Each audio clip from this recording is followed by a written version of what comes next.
পৃথিবী বড় স্বার্থপর, দুনিয়া বড় স্বার্থপর। দুনিয়া কাউরে জায়গা দেয় না।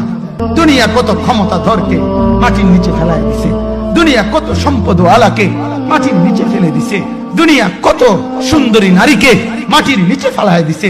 এমন বাদশা ছিল পৃথিবীতে যার হাতের আঙ্গুলের ইশারায় মানুষের গর্দান উড়াইয়া দিত, যার হাতের ইশারায় উঠতো মানুষ, বসতো মানুষ। আজ বাদশারা নাই, আজ সম্পদওয়ালারা নাই, আজ মালওয়ালারা নাই। দুনিয়া কাউরে থাকতে দেয় না, কাউরে না দোস্ত, কাউরে দেয় না। দুনিয়া দাদারে আমার থাকতে দেয় নাই। আমার দাদারে আমি দেখছি, আজ আমার দাদা নাই। আমার নানারে আমি দেখছি, আমার নানা নাই। আমার দাদিরে আমি দেখছি, আমার দাদি নাই। আমার নানিরে আমি দেখছি, আমার নানি নাই। আমার বাবারে আমি দেখছি। দুনিয়া আমার বাপকে থাকতে দেয় নাই। আমার বাপ কবরে চলে গেছে। দুনিয়া কাউরে থাকতে